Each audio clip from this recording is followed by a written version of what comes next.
De vous accueillir pour cette nouvelle année de conférence. La dernière non, ça va, je pense que bon.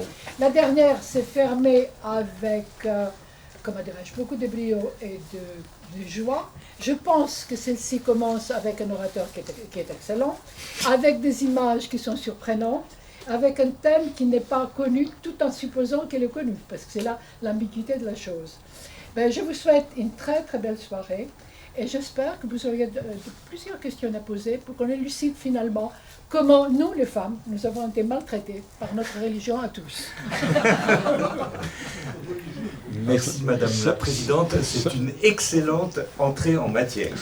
Alors, ceux qui étaient là quand on a présenté la dernière fois le film de Viviane, ma compagne, Viviane Lièvre, sur le peuple Kalash du Nord-Pakistan, peuvent se demander qu'est-ce que deux ethnologues qui sont spécialistes de l'Himalaya viennent faire sur le chemin des Vierges enceintes. Oui, bon, c'est le paradoxe de la vie, mais la cohérence existe. Pour ne rien vous dissimuler, je crois que Viviane et moi, quand on a eu 20 ans, nous sommes partis, nous n'avons pas fui pour voyager, nous sommes partis chercher quelque chose, chercher des réponses que ne nous avait pas donné, livré notre éducation.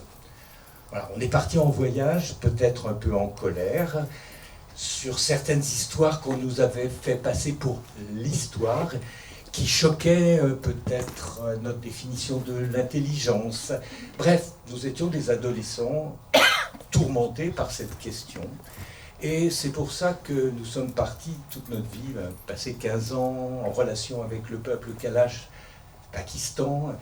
J'en profite pour dire que notre très chère directrice de thèse, Roberta Maillon, est parmi nous ce soir, et j'en suis très fier parce que voilà où nous mènent ses bons conseils et sa bienveillance et le travail qu'on a pu faire ensemble, ça nous a amenés jusque-là. C'est pas rien. Donc pendant 15 ans, nous avons vécu des allers-retours avec un des derniers peuples dont la pensée est encore structurée par le chamanisme. Les Kalash du Pakistan, on en a parlé, sont une richesse, un trésor incroyable pour avoir accès à la pensée religieuse, un accès à la pensée religieuse de l'humanité, puisque pendant 15 ans, on a recueilli le cursus des grands chamans de l'histoire des Kalash. On a assisté aux transes du dernier chaman Kalash, puisqu'ils n'en ont plus maintenant, il n'y a pas eu d'élection nouvelle depuis sa mort en 2002.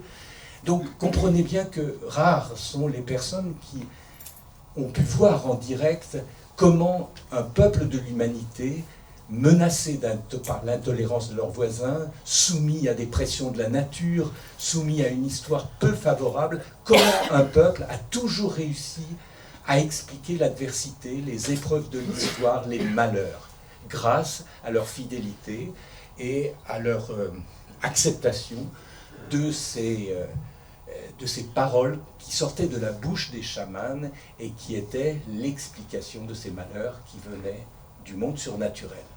Quand vous avez vécu pendant 15 ans cette réalité-là, vous vous dites que sans doute beaucoup de peuples de l'humanité ont d'eux-mêmes cherché à expliquer les épreuves de l'histoire par des personnages comme cela, inspirés des médiums, qui ont pu leur donner la raison de croire, la raison d'espérer dans le futur. Donc pour nous, ça a été très important. Ensuite, vous le savez, on est partis 25 ans, Viviane et moi, puisque nous sommes un couple d'ethnologues, et c'est très important d'être un homme et une femme dans les sociétés qui aiment pouvoir reconnaître les gens qui viennent les visiter. Donc un homme et une femme, on a toujours défendu cette attitude-là. Viviane, du côté des femmes, moi des hommes, pouvions avoir accès à des mystères que l'un et l'autre, séparément, ne pouvaient pas avoir. Donc 25 ans, nous avons appris chez les Kalash à parler d'un peuple qui n'est pas considéré, même dans son propre pays, parler des déconsidérés de l'histoire. Et pendant 25 ans, nous sommes transformés ensuite en enquêteurs littéraires dans l'Afrique de langue portugaise, à la recherche des mémoires occultées, voire assassinées, derrière la façade de l'histoire officielle. Et je vous raconte ça parce que c'est bien là que commence le chemin des Vierges enceintes. Donc 25 ans à côtoyer des trans thérapeutiques, à côtoyer des trans dans le vaudou de São Tomé, dans le vaudou d'Haïti, du Brésil. Tout cela aussi faisait partie de notre chemin d'initiation. Nous voulions comprendre comment les autres peuples expliquaient la vie, la mort et les épreuves. Et puis il y a un jour, un commanditaire. Non, je vais vous le lire comment ça s'est commencé, comment cette histoire commence.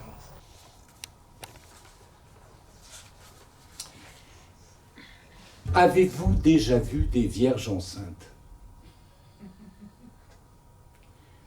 La question pouvait surprendre, elle nous surprit.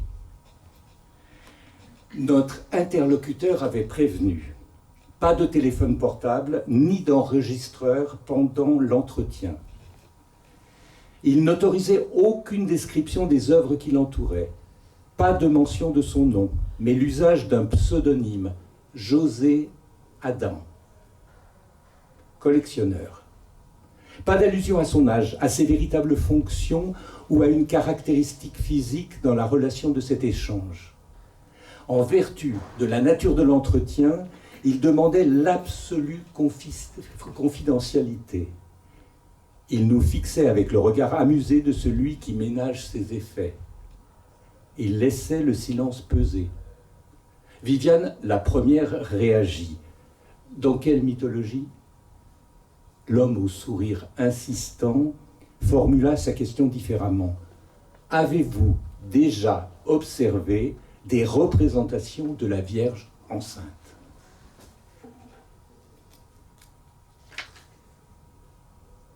Vous faites partie des connaisseurs du monde lusophone, n'est-ce pas? Dans la péninsule ibérique s'est développé du Moyen-Âge à la Renaissance un culte fervent à la Vierge enceinte. Les artistes de l'époque répondirent à cet engouement par une production notable de sculptures montrant Marie dans la plénitude de l'attente de Jésus. Seulement voilà, le Concile de Trente y mit le holà. Lors de la 25e et dernière session, en 1563, les pères de l'Église votèrent un canon concernant l'art. Bousculés par les attaques acides des protestants, les contre-réformateurs inscrivirent la pudeur à l'ordre du jour. Il fut décrété que les images suspectées d'illustrer un dogme erroné ou accusés d'inspirer des pensées impures n'auraient plus leur place dans les lieux de culte. Les vierges enceintes, mais pas seulement, les vierges allaitantes aussi, qualifiées d'indécentes, furent condamnées. On les traita d'irregardables. La fin du XVIe siècle, si elle n'affaiblit pas le culte marial, marqua l'effacement des représentations d'une mère de Dieu trop humaine. Quel fut le destin de ces statues? Mutilées, détruites, cachées, enterrées, volées, recueillies par des musées comme des orphelines à l'hôpital de la Miséricorde? Que supposez-vous? Je refuse de supposer. Je veux savoir. Cette question préoccupe le théologien que je suis, jusqu'à l'obsession. Je vous mets au défi de me rapporter des réponses. Que sont devenues ces représentations passées à la clandestinité? Où ont-elles disparu? Ont-elles toutes disparu? Peut-on faire l'inventaire de celles qui restent? Que subsiste-t-il des cultes dont elles firent l'objet? Je veux constituer une collection privée d'images de ces statues, support visuel à une réflexion sur le corps manipulé des femmes dans le discours des pères de l'Église. Ce n'est pas une mince affaire. C'est la raison pour laquelle vous êtes là. Je vous remercie d'avoir accepté mon invitation.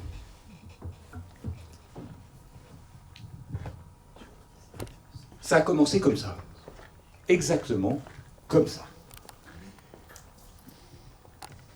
On a ouvert de grands yeux. Comme vous, je suppose, vous n'aviez jamais entendu parler du terme Vierge enceinte. Cet oxymore, on connaissait peut-être, mais vu une représentation, non, jamais. Donc, on aime bien les défis, on aime bien chercher derrière la façade de l'histoire, mais là, ça demandait réflexion. Nous ne sommes pas théologiens, bien sûr, comme vous, on lit les exégètes, mais se lancer dans une affaire pareille demandait vraiment réflexion. On a mis 1 an à réfléchir et à dire, est-ce que l'on va... Bien sûr, il y avait une logique. On est spécialiste du monde portugais, du monde lusophone, et la plupart des statues disparues, interdites, se situent au Portugal et en Galice, le berceau de la langue portugaise. Donc, oui, bien sûr, c'était intéressant de repartir de nouveau au Portugal, enquêter.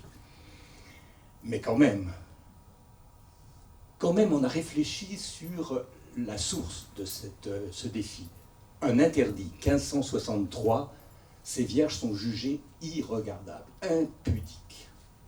Et donc, les évêques étaient chargés dans l'Église de les faire disparaître. Et ils le firent avec un certain zèle. On ne sait pas combien de vierges ainsi nous avons perdu. C'était la réforme, hein. Bien sûr, il fallait réagir aux critiques terribles des protestants. L'Église a réagi, elle a écarté ce modèle, elle l'a remplacé par une autre vision de la Vierge Marie, grande, plate, écrasant une lune ou des nuages, ou des poutis des anges, l'Immaculée Conception. Plus du tout la même version des choses. À une femme humaine, proche des femmes, lui succédait une déesse. Donc nous nous sommes dit, finalement, cet interdit est intéressant. Pourquoi un nouvel interdit sur le corps des femmes par des hommes de robe? Alors on a accepté le défi à condition de faire un voyage, une nouvelle enquête, mais dont le moteur serait peut-être la recherche de toutes celles que l'on peut encore trouver, mais on voulait, chemin faisant, remonter le discours qui a scellé l'exclusion du féminin de tout pouvoir depuis 2000, 3000, 4000 ans, et certainement un peu plus, à la naissance des monothéismes. Et puis, en utilisant Big Brain, le cerveau qui nous sert de dictionnaire d'encyclopédie, on s'est aperçu, on a quand même repéré où étaient géographiquement ces vierges enceintes. Il y en avait quelques-unes en France, dans le sud de la France, côté Midi-Pyrénées. La première était peut-être en Auvergne, beaucoup au Portugal, et puis la Galice. Celle qui était en Auvergne était tout près d'une ville qui s'appelle Le Puy. À Compostelle, il y en a 4 ou 5. Le Puy, Compostelle. Ah, ça pose déjà un voyage. Le Puy, Compostelle. Donc on a vu la géographie, on s'est dit, nous allons faire notre propre chemin de Compostelle. Mais nous allons le diviser en 14 stations, puisque le Christ a subi ou vécu 14 stations. Nous allons diviser les chapitres en 14, dédiés chacune à une image de femme. Voilà, c'est la règle du jeu que nous nous sommes posés. Un chemin totalement buissonnier, que l'on ne fera pas à pied, mais en voiture, que l'on va créer. Un chemin qui exclura absolument l'austérité. Pas question de dortoir avec, comme dans tous les récits sur Compostelle, avec l'odeur des pieds et puis l'austérité à table, tout ça. Non, non, non.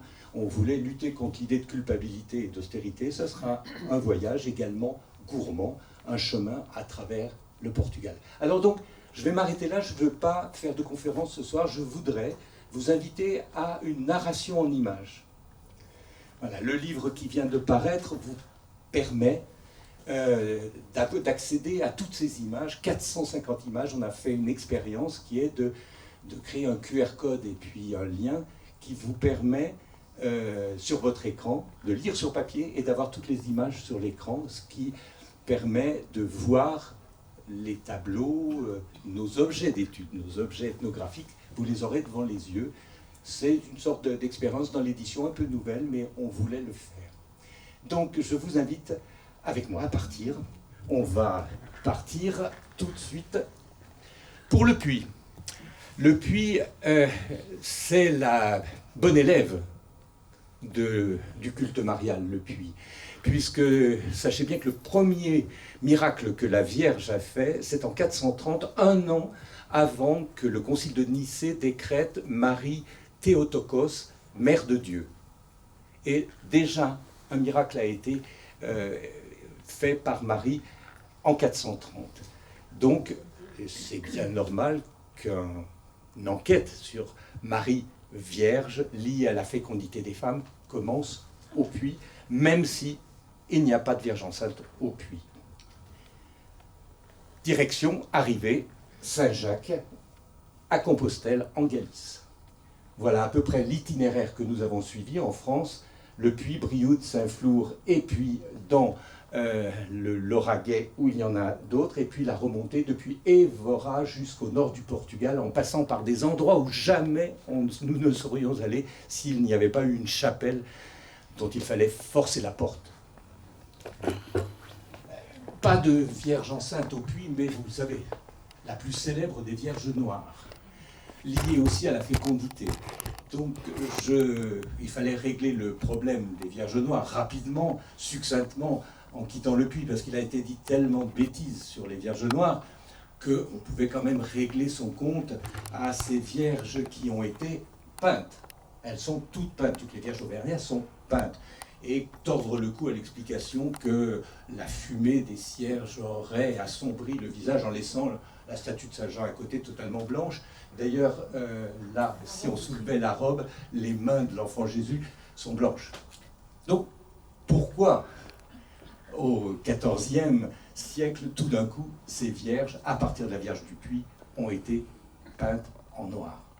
Vous le saurez bien sûr en lisant le livre, mais je voulais juste vous dire que la Vierge du Puits a été liée à l'impossibilité de se rendre sur les lieux saints quand les musulmans les ont fermés et à la coupure avec la source des reliques. La Vierge Noire fait partie d'une tactique, d'une stratégie du pouvoir et de l'Église pour réagir d'une façon efficace à cette impossibilité de continuer un culte très rentable et très important pour la propagation de la foi chrétienne dans la région. Alors, je n'insiste pas, ceux qui auront l'amabilité de lire, on a vraiment cherché, il y a un article extrêmement documenté sur cette stratégie du pouvoir qui a imposé au peuple la coloration, en fait, il faut que je vous le dise quand même, la coloration des gens que l'Église voulait convertir. Donc c'est une couleur prosélyte, en fait. La Vierge qui donne tout d'elle-même, qui obéit, c'est peinte en noir pour être de la couleur de ceux que l'Église voulait désormais convaincre et se convertir. Ces deux modèles ne sont pas les authentiques, ils ont été brûlés à la Révolution, on les appelait, les révolutionnaires les ont brûlés au nom de mort à l'égyptienne. Donc il y a bien un rapport à l'Orient et à... Voilà un tableau de la cathédrale du Puits, et on s'y arrête quelques instants parce que c'est un tableau du XVe siècle, c'est une déposition de la croix, et il y a un personnage qui va nous accompagner tout le chemin. Marie-Madeleine. Quand je vous décris ça, je veux vous faire partager ce que c'est qu'une enquête de terrain. L'enquête de terrain, c'est 7h du matin, minuit, tous les jours, pendant X semaines, des mois et des mois. Et on a des obsessions. Les enquêteurs ont toujours des obsessions. Les textes canoniques qui ont été choisis par les pères de l'Église ne parlent pas beaucoup de Marie. Marie-Madeleine a une place importante, même si c'est vraiment le personnage qui a été le plus écarté possible. Ils ne sont pas tout à fait arrivés même jusqu'au XXIe siècle, puisque vous le savez, Marie-Madeleine en 2015 a été rétablie dans son titre de apôtre des apôtres par le pape François. Très important à le savoir, on n'en a pas fait une grande publicité, mais c'est d'une extrême importance, car malgré tous les efforts des hommes d'Église, Marie-Madeleine n'a pas pu être gommée, effacée comme ils auraient peut-être bien aimé. Et ce tableau est absolument extraordinaire. Regardez le geste qui lie, le geste de tendresse, mais pas seulement de tendresse, qui est un geste de passation entre la main et les deux mains, celui du Christ et celui de Madeleine. Vous êtes des gens très savants, vous n'ignorez pas que en 1945, dans la bibliothèque de Nag Hammadi, dans la Haute-Égypte, ont été retrouvés des évangiles qu'on appelle apocryphes secrets, qui étaient cachés depuis des siècles dans le sable par des moines qui les ont cachés parce qu'ils n'ont pas été retenus au concile fondateur de l'Église sous Constantin dans les années 320. Ces textes ont été écartés, notamment les textes de Thomas, de Philippe et de Marie Madeleine, Maria de Magdala. Ces textes ont été retrouvés, recomposés, traduits du copte. On en connaissait l'existence en grec. Ils ont été traduits et ils ont été étudiés par un grand exégète dominicain qui s'appelle Jean-Yves Leloup, qui en a fait des analyses absolument fabuleuses, et notamment l'évangile de Marie, qui nous dit des choses totalement différentes de ce que l'on a appris. Jean-Yves Leloup a cette phrase qui m'a beaucoup éclairé. Bien sûr, on avait les 3 livres de poche dans nos poches pendant tout le voyage. Il disait que nous sommes le produit d'une civilisation de la soustraction. C'est-à-dire qu'en choisissant 4 textes, on a enlevé tous les autres. Et que si cette institution a l'envie ou l'ambition de se reconstruire, il faudrait qu'elle pense à l'addition et qu'on puisse lire cette histoire avec le nombre de textes qui lui sont attachés, non pas en se restreignant à 4 textes qui, vous le savez, ont été écrits hors de Judée par des gens qui voulaient convaincre un public, les gentils du Moyen-Orient. Donc là, avec les 3 évangiles apocryphes, on a affaire à ce qu'on appelle des logias, c'est-à-dire des paroles nues.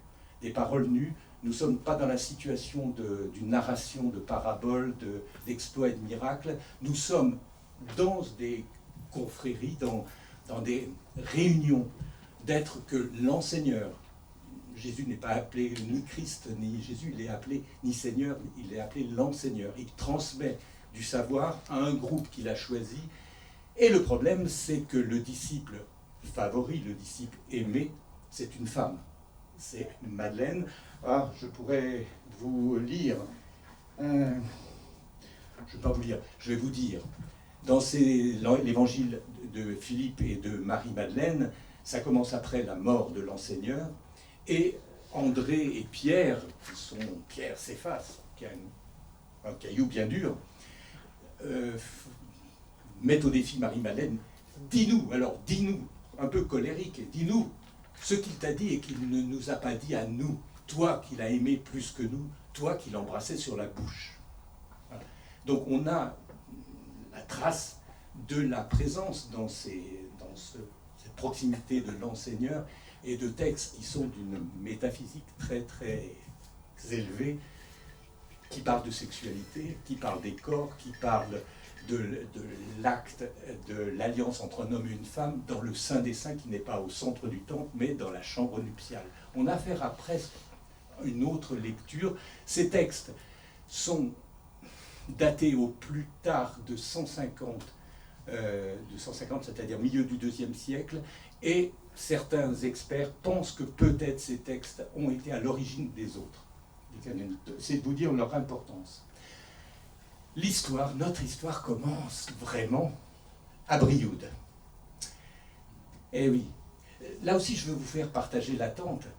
On est dans une anxiété totale avec Viviane.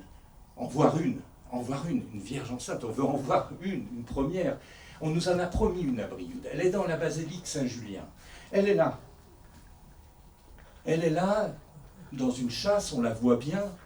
Elle est la première sur la liste, elle a sa main sur le ventre. On est là 1 heure avant le rendez-vous avec l'historienne qui doit nous expliquer. 1 heure parce qu'on est impatient. Et puis elle arrive, ces temps de Covid, masquée, les yeux un peu rieurs, elle nous dit « Ah, j'ai une bonne et une mauvaise nouvelle à vous annoncer. » Bon, commencez par la mauvaise, hein. On a le temps pour la bonne. Alors elle nous dit « Cette vierge, vous l'enlevez de votre liste. Elle n'est pas enceinte, malgré sa main sur le ventre, elle est parturiente. Elle vient d'accoucher. Donc, elle ne peut plus être considérée comme une vierge enceinte. Ah, et voilà, c'est la déception, bien sûr. Mais elle dit, attendez, vous qui vous intéressez aux interdits, elle rentre dans votre thématique. Parce que cette vierge-là, ce modèle-là, a été interdit.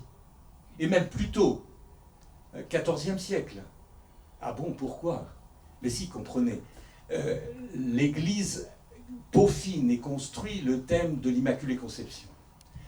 L'Immaculée Conception, c'est pas la virginité, pas confondre, c'est que la Vierge, pour contenir dans son ventre Dieu, et l'image que l'on se donne de Dieu, elle doit elle-même avoir été conçue de manière très pure, et donc, si elle est conçue de manière très pure, délivrée du péché, délivrée de toutes les souillures inhérentes au corps féminin, eh bien, elle ne peut pas être alitée, parce que si elle est alitée, ça veut dire qu'elle a travaillé, comme on dit travailler, donner naissance, accoucher comme une femme ordinaire qui se repose après l'accouchement. Si elle est alitée, c'est qu'elle est comme une femme ordinaire. Or, c'est plus possible.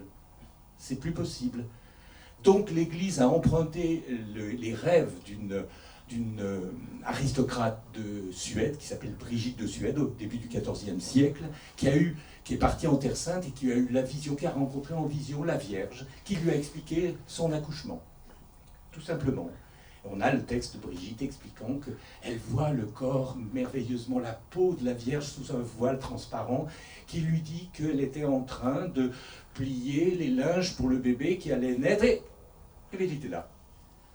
Il était là, et donc elle s'est tombée à genoux, et elle l'a adoré, et c'est cette attitude que l'Église a adoptée à partir du XIVe siècle, et cette position a été interdite. Donc la crèche a été démantelée, les autres personnages ne sont pas là parce que ça faisait partie d'une crèche, mais on peut voir des viergalités parce qu'elles n'ont pas été décellées des tympans des églises, comme à la Charité-sur-Loire, par exemple, ou ce chapiteau extraordinaire qui est dans un petit village qui s'appelle Ozon, près de Brioude encore, chapiteau roman que je vous signale de regarder, de bien scruter, parce que vous ne verrez jamais plus cette scène-là nulle part. Regardez. Au pied du lit, il y a Joseph, c'est sa place, il est toujours là, mais il pose une main de tendresse. Les deux mains se joignent. Ça, vous ne reverrez jamais cette scène-là. Elle n'a jamais été refaite. Là, on a une image exceptionnelle presque d'une paternité acceptée, et on est dans l'humain total. 40 km plus bas, il y a dans une église fermée, mais qu'on a pu voir, une autre nativité, alitée, couchée.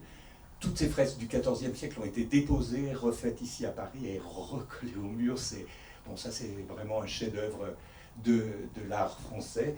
Et vous reverrez Joseph au pied du lit, toujours, qui dit peut-être que cet enfant n'est pas le mien, mais il faut que je m'en occupe. Alors je tire la queue de l'âne parce qu'il va falloir fuir Dardar en Égypte.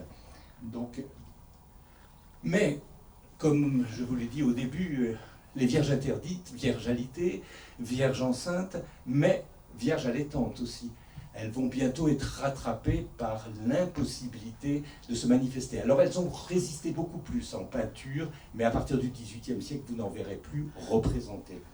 Celle de Brioude est magnifique. Eh bien la voilà, la première, car la bonne nouvelle c'était ça. La dame nous a dit, après la déception, je dois vous dire, on en a une. Alors là, je ne sais pas ceux qui ont fait du terrain, de la recherche, vous sentez les palpitations du cœur, l'envie du hurrah. Elle nous dit, à condition que vous ne dites pas où elle est. Elle est classée, elle est mutilée, elle est en danger. Donc on est allé en poussant des portes au sein des seins des réserves. Elle était au sommet d'une armoire, Viviane sur des escapes, des tabourets branlants, essayant de la prendre pour éviter le parallaxe. Et voilà la première Vierge enceinte que nous avons vue. Et que vous voyez, les gens de Brioude ne l'ont toujours pas vue. Vous êtes parmi les premiers à la voir. Et elle est, là, vous voyez le gros ventre. Elle a été mutilée par quel iconoclaste, à quelle période, à la Révolution. Malheureusement, dans le cas de ces vierges, nous avons très peu de renseignements. On a peu de renseignements. On ne sait pas leur histoire. Mais elle a la tête d'une petite paysanne, d'une fille de 12 15 ans, telle était Marie. Si on se rapporte à la tradition en Judée, les jeunes filles étaient fiancées, étaient mariées à 12 ans, rejoignaient la maison du fiancé vers 15 ans au maximum au plus tard. Et puis, l'autre Vierge française, elle est à Cucugnan. D'abord, deux choses intéressantes, elle est du XVIIe, ça veut dire que, il y a eu des dérogations aux ordres de la papauté et de l'évêque, elle est XVIIe, mais style Immaculée Conception quand même, marchant sur un croissant de lune, mais avec un ventre énorme. Et cette histoire, cette Vierge a toute une histoire. Vous connaissez par Daudet le curé de Cucugnan. Non, ça ne vous rappelle plus l'histoire du curé de Cucugnan qui cherche. Si. Mais il y a eu un autre curé de Cucugnan dans les années 1930 qui avait des problèmes avec cette Vierge et il l'a trouvée irregardable. Tellement irregardable qu'il a voulu, il ne pouvait pas supporter que ses ouailles regarde ça. Donc il l'a déposée au patrimoine de Perpignan. Voilà. Elle a fini dans des étagères. Sauf qu'il y a eu une grave sécheresse quelques années plus tard. Grave sécheresse, et tous les villageois ont imputé cette sécheresse à la colère de la Vierge. Et oui, bien sûr. Et donc, il était absolument important de la ramener. On a choisi la jeune mariée, la dernière mariée, qui était la fille du maire, qu'on a envoyée à Perpignan, et qui a ramené la Vierge, qui a rétabli l'équilibre. Sauf que l'histoire a été connue, et elle a été volée. Elle a été volée, et on l'a retrouvée dans une boîte de consignes, enfin, on appelle ça dans une caisse de consignes, à la gare de Lille. Alors, à partir de là, on a associé ça, vous savez, à ces mythes où les vierges veulent toujours revenir au lieu, on les déplace, mais elles reviennent toujours au lieu. Là, maintenant, elle est enfermée dans une chasse, et elle a été la première vierge enceinte, disons, divulguée, homologuée en France. Les gens de Cucugnan étaient tellement fiers qu'ils croyaient avoir la seule. Et ils ont fait une exposition quand on leur a dit « Ah ben non, on en a une chez nous ». Alors aujourd'hui, ils ont réagi avec intelligence. Il y a une exposition d'une dizaine de vierges enceintes. Rapidement, les vierges françaises ne correspondent à aucun modèle.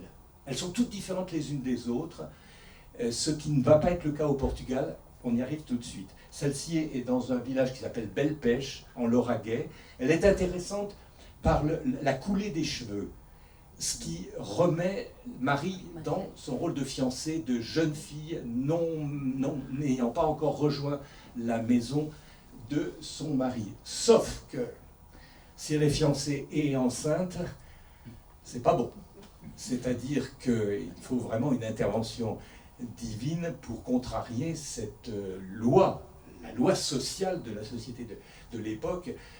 Une jeune fille comme ça, c'est la lapidation ou la répudiation et le déshonneur sur tout son clan.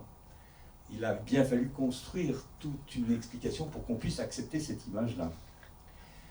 À Belle-Pêche, c'est la seule fois où on a vu Marie avec le gros ventre, le fils dans le ventre et le fils qu'on va mettre dans la terre. Ce rapprochement est assez étonnant, intéressant. Vous ne pourrez pas voir cette Vierge-là parce qu'elle est dans la chapelle de l'EHPAD de Prades.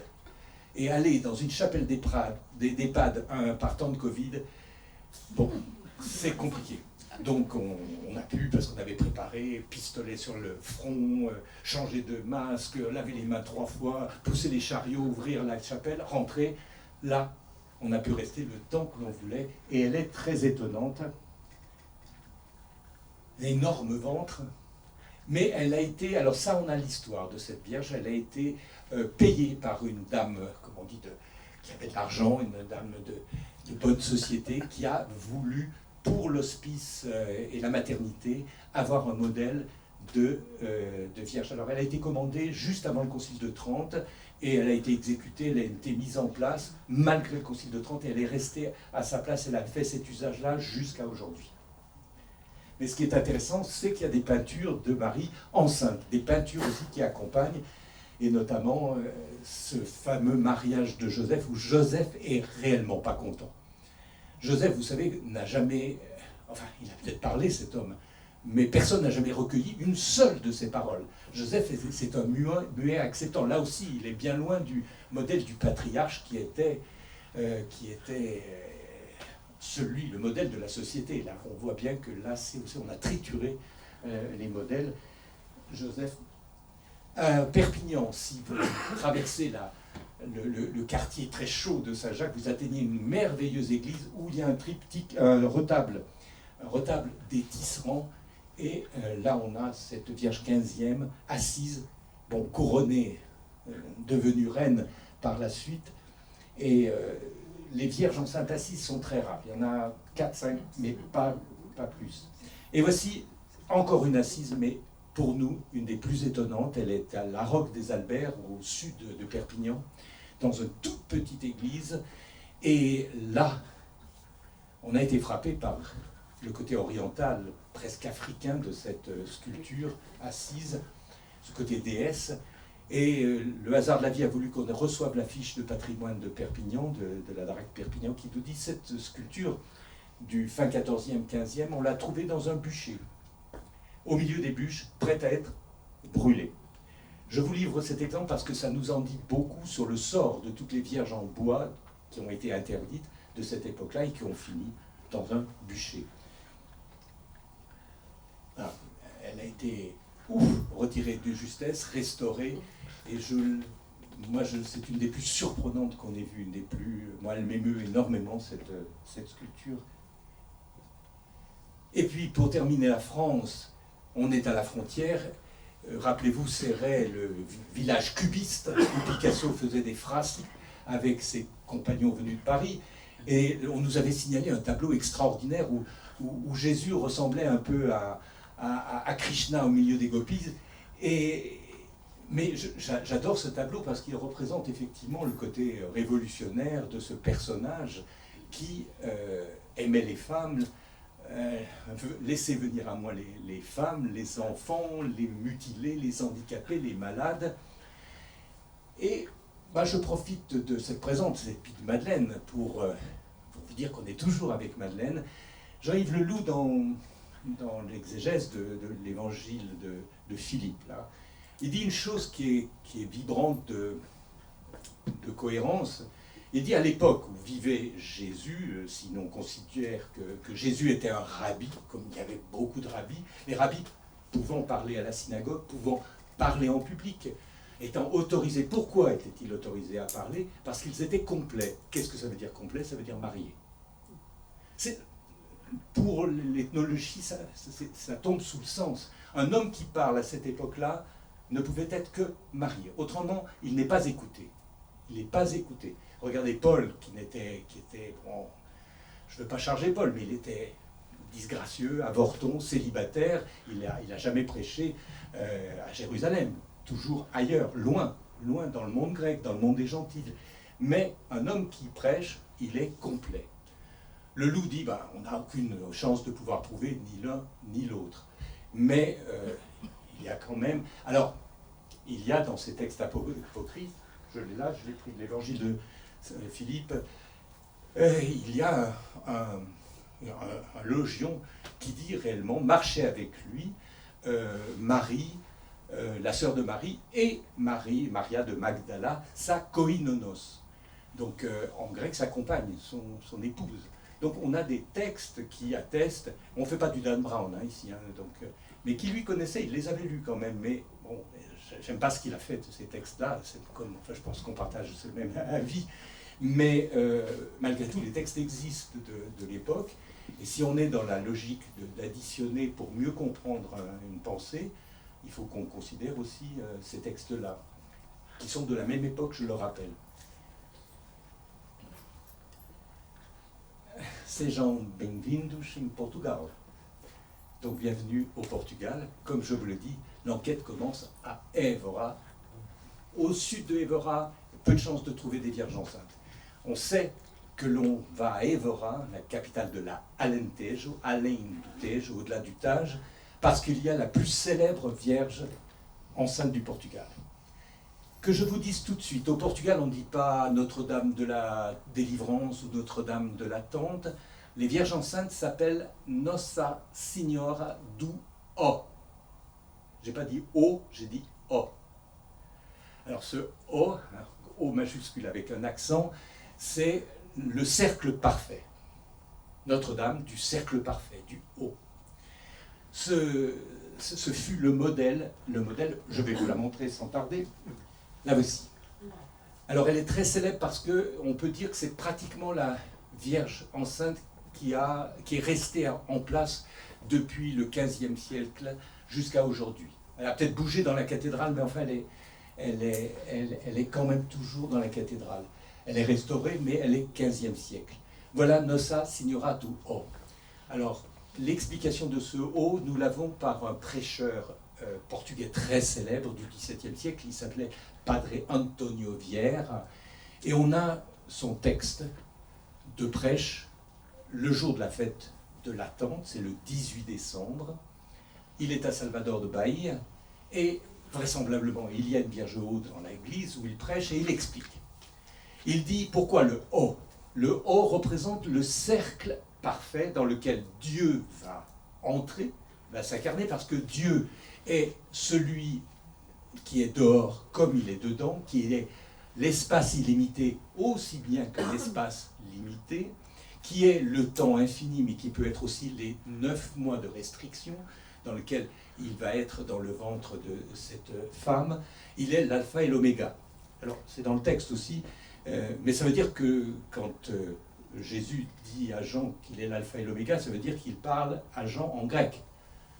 Ce qui n'est pas le cas, d'ailleurs, vous le saurez bien. Donc toutes ces explications ont été possibles parce qu'elles ont été écrites dans une autre langue qui était plus universelle, mais gardons le juif, Rabbi Jésus, il ne pouvait pas dire une phrase pareille à Jean dans sa langue même. Voilà, donc la plus célèbre, et vous voyez tout de suite, il y a cette main, la main sur le ventre, et la main de l'acceptation. À partir de maintenant, vous allez voir des vierges des vierges de l'attente, qui sont des vierges d'annonciation. Ce qui veut dire qu'en face de toutes les vierges enceintes, il y avait l'ange. Alors, celui-là est en bois du XVIIe, donc ce n'est pas la bonne paire. Elle a été reconstituée. Mais on est dans l'idée de l'annonciation. Pourquoi ? Parce que, alors là, il y a encore une construction théologique. La fête de l'attente devrait être du côté du 21 mars. 9 mois calculés, hein, ça tombe à Noël. Mais l'Église, au 8e siècle, à Tolède, au concile de Tolède, a pensé que trop de fêtes tuaient la fête. Encore une fête au moment du carême, de la Passion, ça n'allait pas, elle allait passer inaperçue, donc ils ont décidé de reporter, d'instituer la fête de l'attente le 18 décembre, le jour d'anniversaire de Viviane, l'enquêtrice. C'est intéressant, sur la motivation. Et c'est intéressant parce que, imaginez bien, les artistes du Moyen-Âge, c'était quand même compliqué à illustrer, à représenter ce mystère de l'incarnation quand même, puisqu'ils étaient mis en demeure de l'illustrer.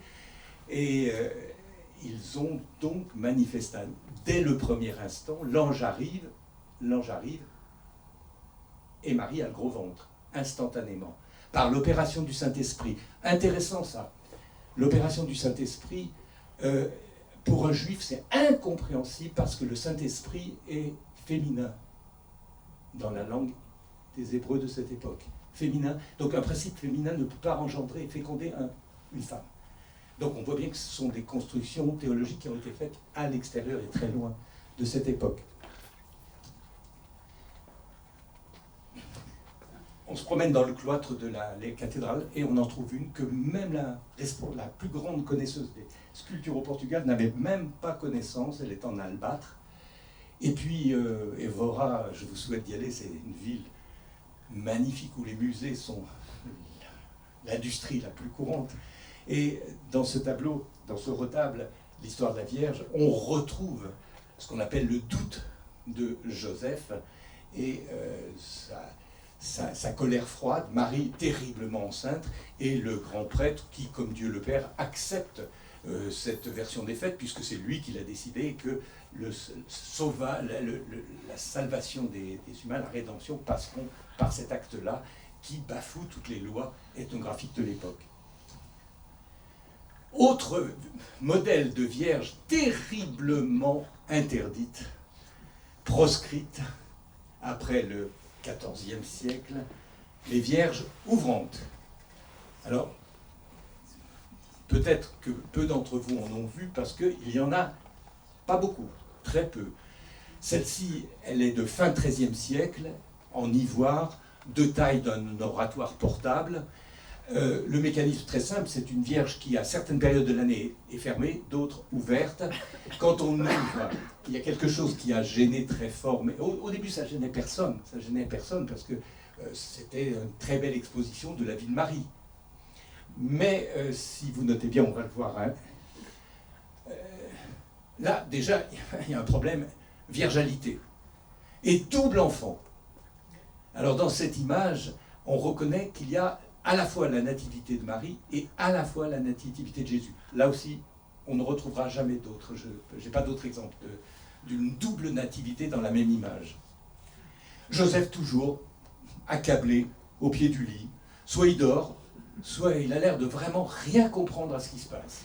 Et c'est un modèle qui se reproduit. Je ne fais pas de l'ironie, hein, c'est uniquement, statistiquement, il est toujours dans cette position, dépassé par les événements. Voilà le problème, un des problèmes. Peut-être le moins grave, mais un des problèmes. La Vierge ouverte, l'enfant est rejeté derrière.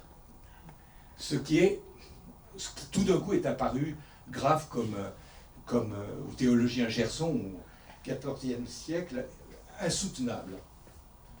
Et puis quand il y a d'autres modèles de la Vierge ouvrante, où la Vierge devient le tabernacle, en fait, du mystère de la Trinité. Donc avec Dieu le Père, Jésus sur ses bras et la colombe du Saint-Esprit. Et tout d'un coup, parce que pendant des siècles ça a été très accepté, tout d'un coup cette image frappe les pères de l'Église et disent non, c'est pas possible. C'est pas possible, le corps d'une femme ne peut pas porter le mystère masculin de la Trinité. Et là, ça a été vraiment, vraiment prohibé, à tel point que la Vierge ouvrante de Moissac, en Auvergne, a été curée. Curée. Donc on ne voit plus que la trace, l'image de la Trinité a été vraiment arrachée. Chemin faisant, pour vous expliquer à la fois le côté piquant d'une enquête, on n'est pas sûr de gagner. Hein. On sait que dans un conseil, il y en a une. Mais quand c'est en ville, il y a des chances que ça soit dans l'église principale, mais non, on ne gagne pas à tous les coups. Donc on cherche, et puis on arrive dans une petite église d'un petit village en plein Alentejo, et puis on rencontre un curé très drôle qui collectionne tout, qui rassemble tout dans sa sacristie, il collectionne, il mélange les têtes, il refait à sa façon, ça le fait rire. Et puis, naturellement, il nous dit, effet, il nous montre Jésus en nous disant, il est vilain, hein, vous ne trouvez pas? Alors, pour ceux qui connaissent un peu l'histoire du Portugal, les gens qui ne l'aiment pas, ils disent il ressemble au Marquês de Pombal. Le Marquês de Pombal, c'est le premier ministre qui a réparé Lisbonne après le tremblement de terre de 1755. Alors, il y a des gens qui aiment le Marquês et d'autres qui ne l'aiment pas du tout. Alors, quand ils ne l'aiment pas du tout, ils disent il est vilain comme le Marquês de Pombal. Alors, je vous donne cette anecdote parce que, chemin faisant, ça nous permet de nous poser la question sur la jeunesse de Jésus. Tout le monde se la pose, évidemment, puisqu'il n'est rien dit du tout de la jeunesse de Jésus dans les canoniques. Mais il y a un apocryphe qui en parle, le pseudo-Jacques, qui raconte l'histoire de Jésus enfant. Et c'est pas terrible. Il est montré dans cet apocryphe comme un peu comme un sale gosse qui use et abuse de sa puissance divine. Quand il n'est pas content, il réduit en poussière le détracteur. C'est un texte qui est, bon, bien sûr, qui a été écrit bien postérieurement pour combler des vides, hein, comme ces apocryphes que l'on voit naître au 4e, 5e, 6e siècle. Voilà l'image qui a remplacé la Vierge enceinte, l'Immaculée Conception. Et notre rôle est de fouiller partout où on pourrait enrichir le débat, et surtout aussi à l'époque contemporaine. Donc voici une des œuvres les plus célèbres de l'art contemporain portugais. C'est une œuvre de la sculptrice la plus célèbre mondialement de l'art portugais qui s'appelle Joana Vasconcelos. Et qu'est-ce que vous voyez à votre avis? Un lustre, un beau lustre dans la salle de prière de la reine Isabelle du Portugal. Eh bien, sachez bien que ce lustre est fait de milliers de tampax. Voilà, de milliers de tampax, de tampons. Voilà, Joana Vasconcelos, fille du Portugal austère, mais néanmoins très anticléricale, se permet de jouer des tours à son père patriarche du Portugal. Et puis un jour, c'est ça aussi le bonheur de l'enquête de terrain, un jour il pleut à verse, et on est dans une ville, on ne peut plus avancer, on se gare et on rentre dans l'église, se réfugier dans l'église. Il fait sombre, on ne voit rien, il y a juste une lampe. Et puis il y a un homme qui dit, parce que dans toutes les églises du Portugal, il y a un préposé qui attend. Il n'y a personne, mais il attend. Il lit, il lève un visage très beau. Il ressemble à Daniel Day-Lewis, vous voyez, cet acteur anglais remarquable.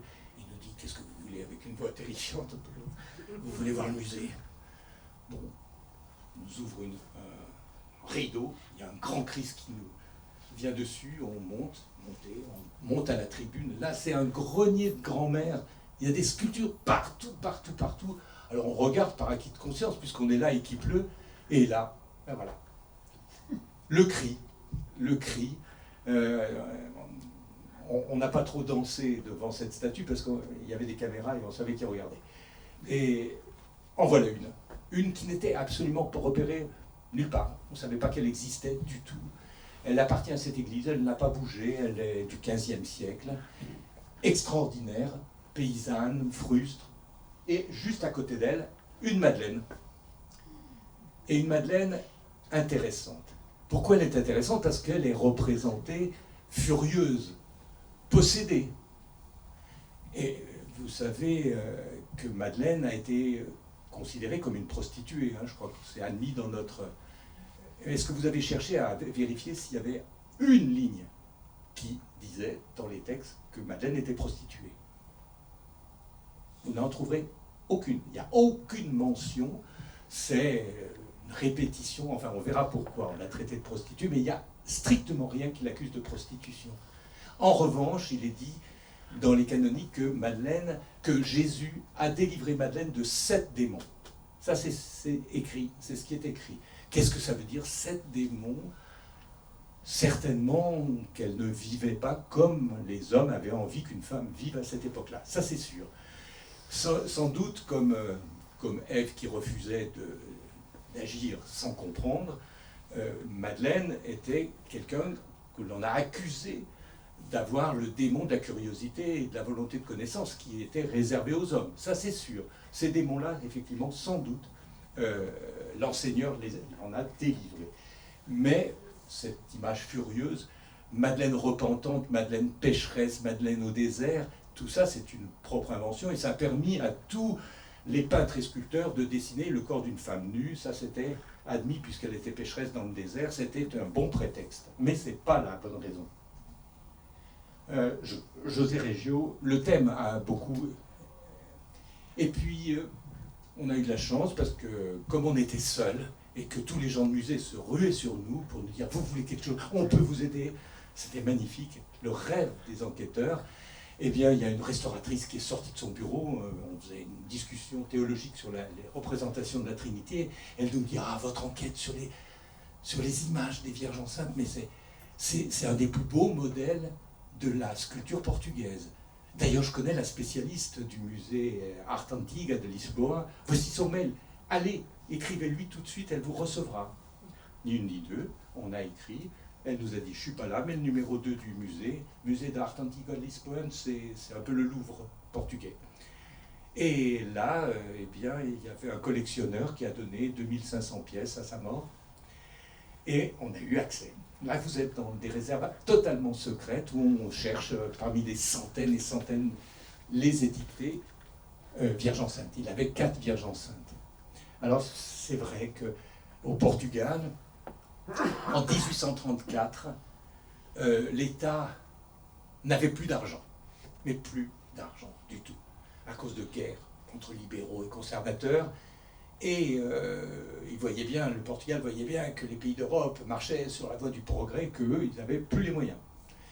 Donc, l'État n'a fait ni une ni deux, ils se sont dit, il faut que tout le monde participe à l'effort national, et surtout ceux qui ne font pas grand-chose, les monastères.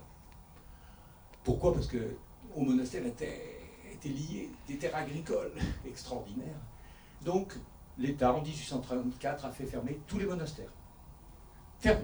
Le Portugal n'est pas aussi, est très anticlérical, hein, il y a un mélange entre Fatima et puis cet anticléricalisme. Les monastères ont été pillés. Toutes ces œuvres d'art sont parties dans la nature. Et il a fallu 30 ou 40 ans pour que le Portugal réagisse et crée les premiers grands musées qui font l'honneur de la culture portugaise pour récupérer toutes ces sculptures avant qu'elles ne partent à l'étranger. Et ça a favorisé l'éclosion de collectionneurs fanatiques qui ont usé de leur richesse pour acheter tout ça. Mais seulement, pas de renseignements. Tout ça est parti et on n'a pas les renseignements. On a des étiquettes, mais on n'a pu les voir. Et on arrive à celle qui est exposée au musée d'Art Antique et qui est un chef-d'œuvre et qui est signé par un homme. Cet homme s'appelle Mestre Pero. Alors attendez le micro à Lisbonne, je pense que les Portugais ont oublié qu'un de leurs plus grands sculpteurs s'appelait Mestre Pero. Cet homme est un sculpteur qui travaillait en Espagne. Il a été invité par la reine Isabelle, début du XIVe siècle, en 1325, à venir sculpter son tumulus. Les rois du Portugal aimaient ça, les grands tumulus en pierre, en granit. Et ce maître Pero avait travaillé un peu partout en Espagne. Il était réputé. Elle lui a dit de venir. Et c'est lui qui est venu avec ce modèle de Vierge enceinte. Au Portugal, on a la source, on a la connaissance du premier sculpteur qui a amené ce modèle-là. Alors, maître Pero, maître Pierre, Pero ça veut dire Pierre, on le retrouve en Espagne, en Catalogne, sous le nom de maître Pedro de Bons Oculus. Pierre de Bonneuil, de bons yeux, de Bonneuil. Ah, Bonneuil, mais bien sûr, au sud de Paris, Bonneuil. C'est là où il y avait l'école des sculpteurs. Donc, ce sculpteur est français. Maître Pierre, maître Pero, de Bonneuil. Et il voyageait là où il y avait les... Et là, on a le modèle parfait de la Vierge enceinte, Nossa Senhora do O, du Portugal. On enquête toujours sur les pièces maîtresses, les sculptures de Vierges allaitantes, parce qu'on trouve qu'elles sont, par exemple, comme celle-ci, la parfaite illustration de l'incohérence du discours des hommes d'Église qui ont aimé, qui ont accepté ce modèle de femmes. Enfin, ça peut être traité d'impudique aussi, les moines priant à côté de cette représentation. Ah, vous connaissez Marie l'Égyptienne, Marie d'Égypte. Voilà la confusion avec Marie-Madeleine. Elle vient d'elle. Marie d'Égypte, oui, elle était prostituée, oui, elle a voulu aller au Saint-Siège, oui, elle s'est trouvée bloquée par un mur invisible qui l'empêchait de passer, oui, elle est allée au désert, oui, elle s'est dénudée, elle a vécu de sable et de grillons et d'insectes, oui, elle a connu la sainteté, elle a été enterrée par un anachorète avec les bêtes sauvages, comme on peut le voir à Blois. C'est là la confusion. Marie-Madeleine, non, c'est Marie d'Égypte. Et on s'est arrangé à coller la légende de Marie d'Égypte sur les épaules de Marie-Madeleine. Je vous montre ce belle entente de Joseph avec l'enfant Jésus. Alors pourquoi on s'est arrêté sur ce tableau qui est à Lisbonne? Tout simplement parce que c'est une femme qui l'a fait. Et au XVIIe siècle, il n'y avait pas beaucoup de femmes peintres qui avaient atelier et des agents autour d'elle et qui étaient chefs de commande. Elle s'appelle Josefa de Óbidos, comme la ville de Óbidos au nord de Lisbonne. Et puis, il y a la plus insupportable, la plus scandaleuse des peintres portugaises qui vient malheureusement de mourir, on l'a perdue il n'y a pas longtemps, qui est exposée à Paris il y a 2 ou 3 ans au Jeu de Paume, Paola Rego. Paola Rego, qui est une artiste formidable, a eu la commande de 8 tableaux pour représenter la vie de la Vierge par le président de la République du Portugal pour le palais présidentiel de Belém, près de Lisbonne. Et voilà ce que Paola Rego a sorti. Bon, il ne fallait pas s'attendre à autre chose. Hein. Elle a sorti une annonciation un peu bizarre, puisque c'est l'ange qui est enceint.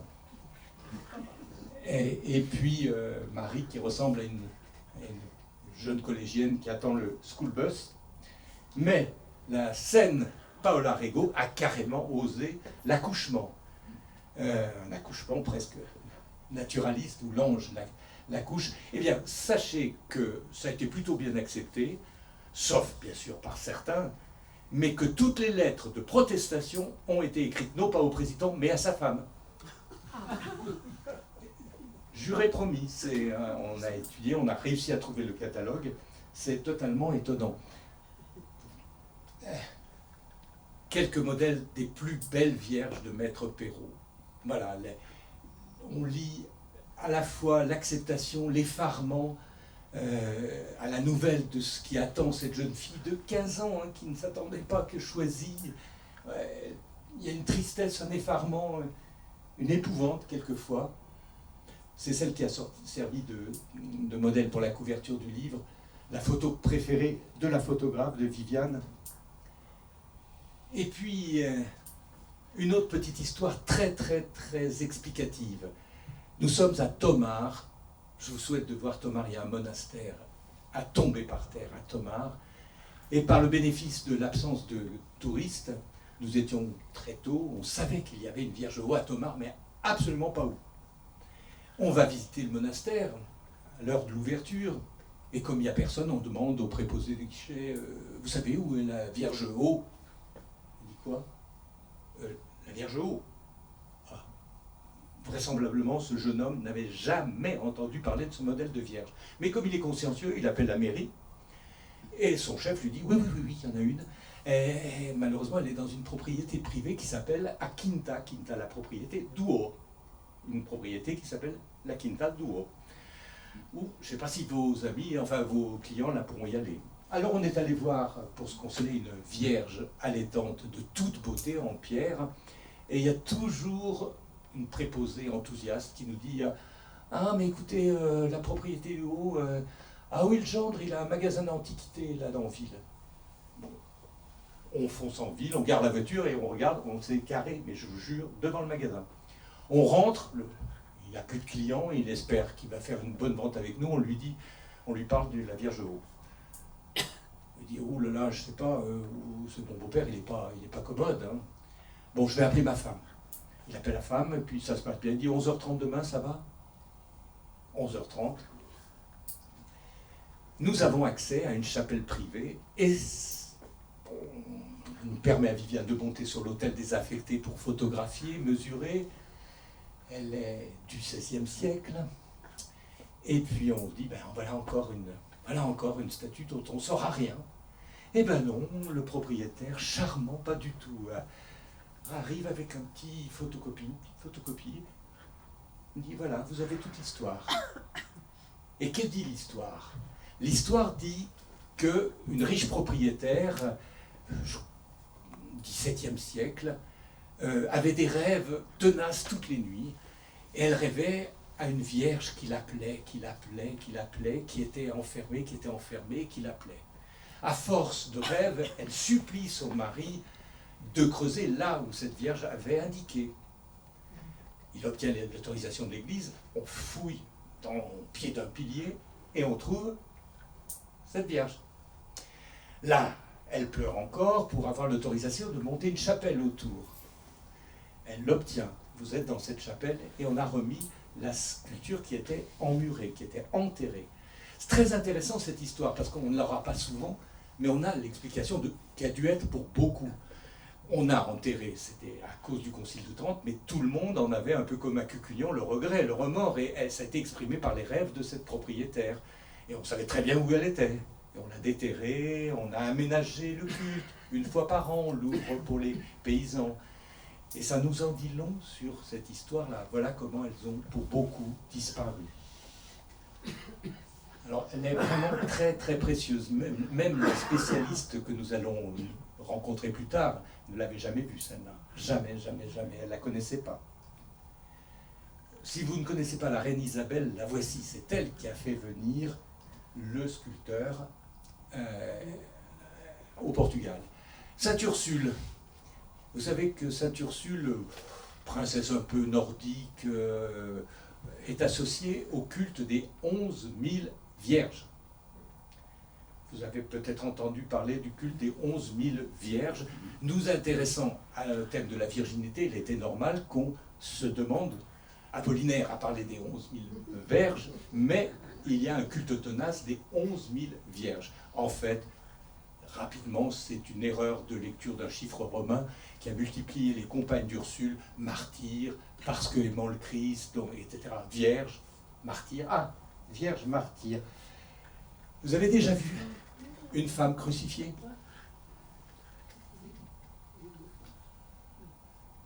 Voici Santa Comba, modèle de la vertu féminine imaginée par l'Église jeune, pure, vierge, martyr.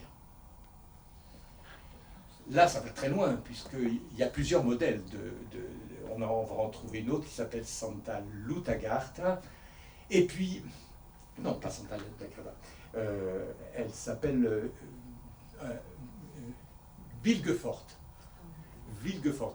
Vilgefort, ça fait un peu visigo, mais non, c'est Vierge forte. Vierge forte. Alors, je vous raconte l'histoire de Sainte Vilgefort, ça vaut le coup. C'était une jeune fille très belle, très belle, très belle, dont le papa païen voulait la marier à un voisin roi païen.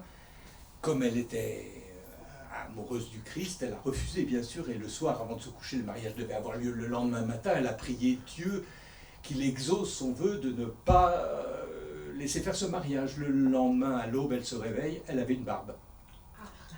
Donc elle était belle en robe, mais avec une barbe. Bien sûr, le mariage n'a pas pu avoir lieu.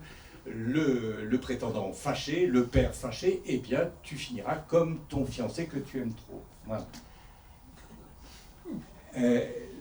Là, nous avons affaire à une des plus belles vierges de Maître Perrault, qui est au Museo Mas Château de Castro de Coimbra. Elle est intéressante, cette photo, parce qu'on en vient au culte. Le culte, regardez la paume, le dos de la main, regardez le haut du ventre, et là, vous aurez la force du culte. Les caresses. Les caresses à répétition des femmes sur la statue. On le voit bien là. Elle n'a pas été restaurée pour laisser voir. Et au musée Machado de Castro, il y a la crypte, et à la crypte, on nous dit vous allez avoir un choc. Donc on n'y allait que 2 par 2, donc ils étaient là avec Tokiwoki, envoyez les Français, bon, on descend, et on arrive, et on se trouve devant le chef-d'œuvre de ce musée, qui est une scène en terre cuite, grandeur nature, et évidemment, on tombe devant ce personnage, Jésus un peu âgé, et à côté, un personnage qui n'a pas du tout une robe d'homme, qui n'a pas une robe ni un vêtement des personnages hommes qu'on appelle les apôtres. Ce personnage est d'évidence féminin, un peu comme dans la scène de Léonard de Vinci. Il y a une confusion totale. Dans cette scène, il y a une femme. Donc, retour au dossier. D'ailleurs, le cartel le dit bien, telle la scène de Léonard de Vinci, il semblerait que, voilà, etc. Et c'est très intéressant, cette confusion entre du disciple préféré de Jean, l'apôtre bien-aimé.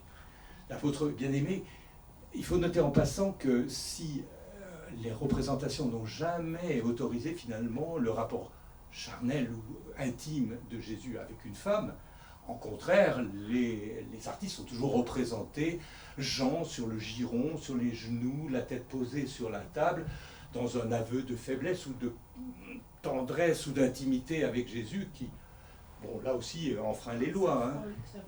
Oui, c'est vraiment un hymne à l'homosexualité. Mais par contre, Jésus avec Marie-Madeleine, ça pose des problèmes. Or là, l'ennui, c'est que c'est réellement une femme. Pour Léonard de Vinci, si vous faites des recherches, vous apercevez que en fait, la scène n'est pas la scène. Léonard de Vinci a peint ce tableau en Bourgogne et il s'est inspiré d'un autre tableau qui existait déjà et qui décrivait une réunion de ces de ses disciples. En fait, ce n'était pas du tout le repas de la scène, mais la réunion de disciples où, comme vous le voyez, ben, les femmes étaient admises. Donc on aurait ici le même phénomène. Dernière réflexion, Jean, le gentil Jean qui met sa tête sur l'épaule de Jésus, ça ne va pas du tout avec son caractère. Jean et Jacques, fils de Zébédée, pêcheurs, étaient considérés comme des violents qui étaient prêts toujours à faire le coup de poing et qu'on appelait les frères tempête. Donc ça ne va pas l'image de Jean l'apôtre bien-aimé et puis cette représentation en mignon, ça colle absolument pas. On veut vraiment nous dire autre chose. Donc, des vierges, toujours Josépha de Hobidouche, femme peintre à cette époque, et qu'est-ce qu'elle... Vous connaissez ce thème fameux de la lactation de Bernard de Clairvaux par la Vierge Marie.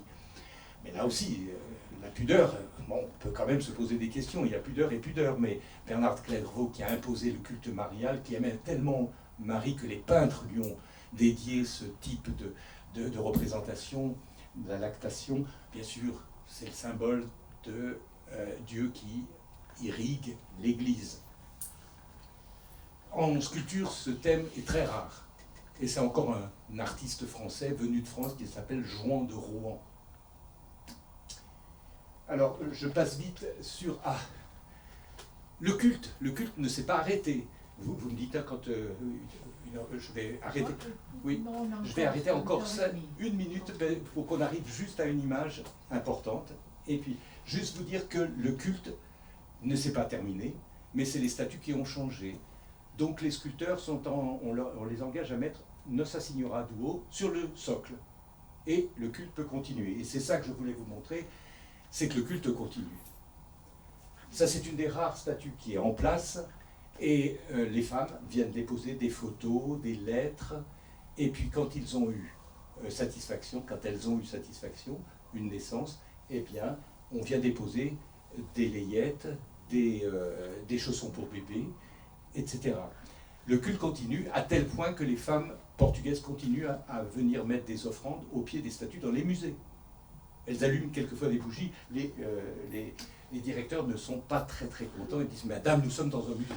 Rien ne fait reculer une femme portugaise quand elle est dans le culte.